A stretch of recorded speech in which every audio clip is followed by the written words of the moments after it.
If you're in the tech world, you've probably felt it, right? There's this anxiety in the job market, especially if you're just starting out. For a while, it's just been a gut feeling, something people were talking about. Well, not anymore. We finally have some hard data that puts numbers to this feeling. And honestly, what it shows is a massive shift in how the entire industry is starting to work. So let's just dive right in.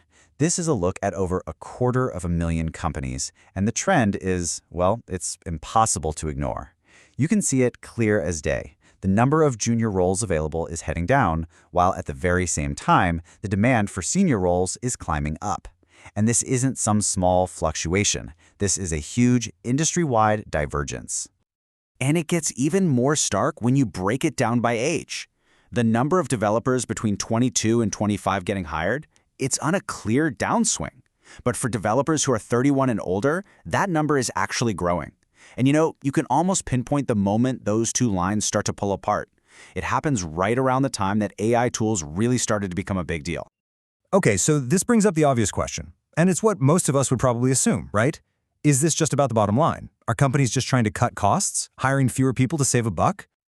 Well, you might think so, but the data tells a completely different and way more interesting story.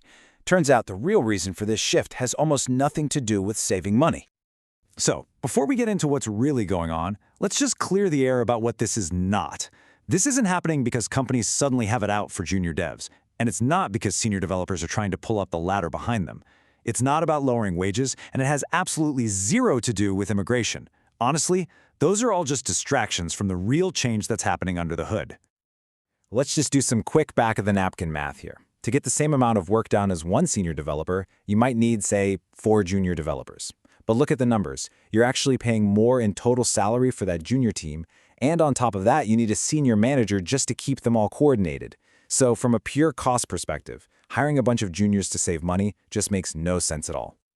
So if it's not about salary, what is it? What's the real driver here? Well, the answer is this new factor that has completely rewritten the old rules of management. And that factor, of course, is AI. To really understand the impact AI is having, we have to rewind a bit and look at this classic idea from software engineering called the Mythical Man-Month. The core principle is super simple. Adding more people to a project doesn't just automatically make it go faster. In fact, a lot of the time, it actually slows things down because you're drowning in the overhead of trying to keep everyone on the same page. And this quote, this just nails it perfectly. 9 women can't make a baby in 1 month.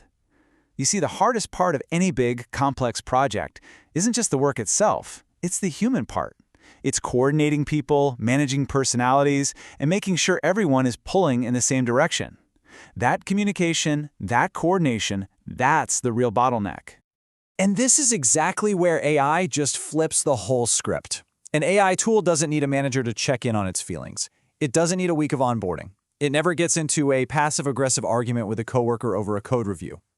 AI effectively eliminates the single hardest, most time-consuming part of management, managing other people. Okay, so let's just compare 2 different scenarios. Imagine you have a great manager. If you give them 4 junior hires, it's going to take a while, weeks, maybe even months to get that team really humming along and producing good work. But give that same great manager a suite of AI tools, they can be productive almost from day one. Now sure, the long-term potential of the human team might be higher, but that immediate output you get with AI is just impossible to argue with. But here's where it gets really dramatic. What happens if the manager is, not a superstar? With a bad manager, a team of 4 juniors often grinds to a halt. You get basically zero output, morale just tanks, and the whole project is at risk.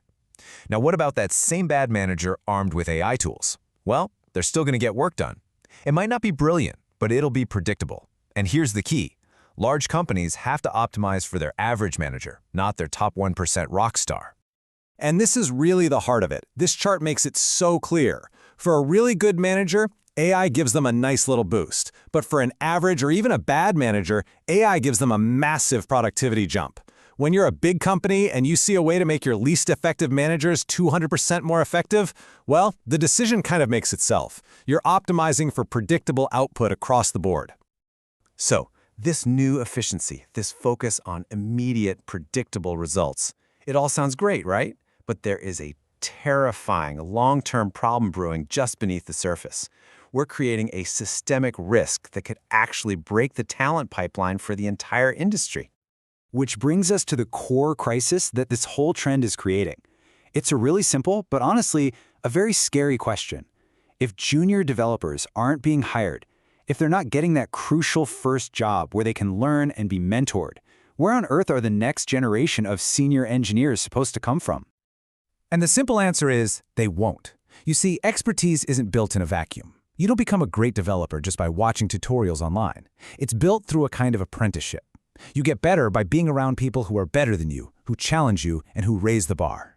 That's how it's always worked, and that model is starting to vanish. Okay, so if the old path is starting to close off, what's the new one? Let's talk about what an actual, actionable strategy looks like for navigating this completely new reality. This is the question for anyone trying to break into tech right now. It's that classic catch-22, right? You need experience to get a job, but you need a job to get experience. And that paradox is harder to solve now than it has ever been. So, what does the path forward actually look like? The honest answer is that you can't just skill up your way in anymore. You can't just tweak your resume and send out another 500 applications. Why? Because when a single job posting gets thousands of AI-generated applications, your resume just becomes part of the noise. In this new world, the single most valuable, most powerful currency you can possibly build is trust. And building trust requires a totally different playbook. First, you have to find your people. Get into communities where you can learn from others who are way ahead of you. Second, be useful and do it in public. Contribute to open source projects, file really helpful bug reports, answer questions in forums. That's how you build a real network. And finally, when you do connect with senior people you admire, ask them for advice, not for a job. Build a real relationship first. And really, this is the most critical takeaway from all of this. In this new job market, your skills are important, but your network and your ability to learn from other people are everything. So if you look around and you're the smartest person in the room, your #1 priority has to be to find a different room. That's how you'll grow, that's how you'll build trust, and ultimately, that's how you're going to build a real career.